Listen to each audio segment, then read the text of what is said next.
Hi friends, good afternoon. Thank you for watching my YouTube channel.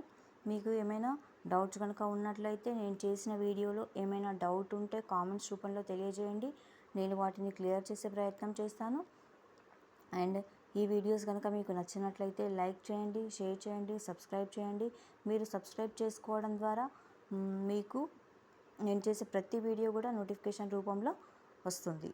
So and మీరు subscribe చేసుకోవడం ద్వారా అవి ఇంకొంతమందికి చేరే అవకాశం అనేది, సబ్స్క్రైబ్ చేసుకోండి అండ్ షేర్ చేయడం ద్వారా అవి ఇంకొంతమందికి చేరే అవకాశం అనేది ఉంటుంది. కాబట్టి వీడియోస్ని లైక్ చేయండి, షేర్ చేయండి, సబ్స్క్రైబ్ చేయండి.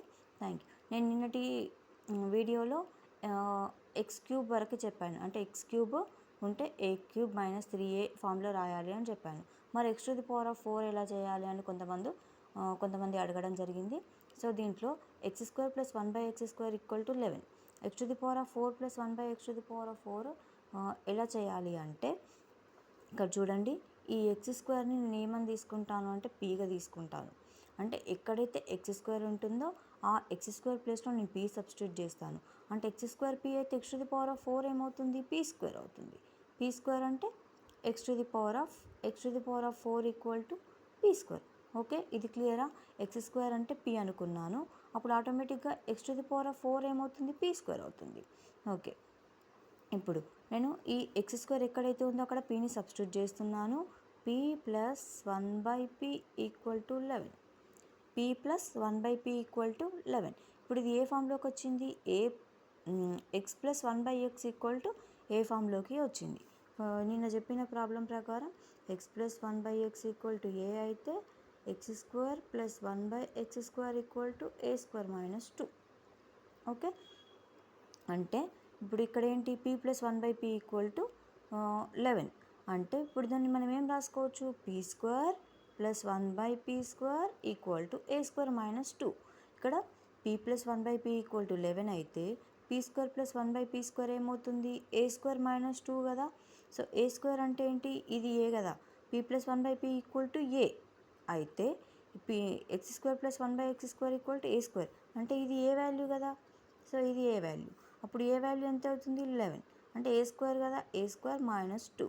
a² అంటే ఎంత? 11² అంటే 121. 121 - 2 ఎంత అవుతుంది? 119. This is the answer. అంటే ఆల్రెడీ ఇక్కడ p² + 1/p మనకు అడిగింది x⁴ + 1/x⁴. అంటే ఈ వాల్యూ కావాలంటే మనం ఏం చేయాలి? ఈ p² వాల్యూ ఎంత? x⁴ కదా. So x⁴ + 1/x⁴ = 119. This is the answer. Okay, అర్థమైందా? మళ్ళీ ఎక్స్ప్లెయిన్ చేస్తాను. x² వాల్యూను నేను p అనుకున్నాను అండ్ x² p అయితే x⁴ p² అవుతుంది. అంటే ఇప్పుడు దాన్ని మనం ఈ p x² ఎక్కడైతే ఉందో అక్కడ నేను pని సబ్స్టిట్యూట్ చేశాను. p + 1/p = 11. అంటే ఇప్పుడు ఏ ఫామ్లోకి వచ్చింది? x + 1/x = ఏ ఫామ్లోకి వచ్చింది. x + 1/x = a అయితే x² + 1/x² = ఏమవుతుంది? a² - 2.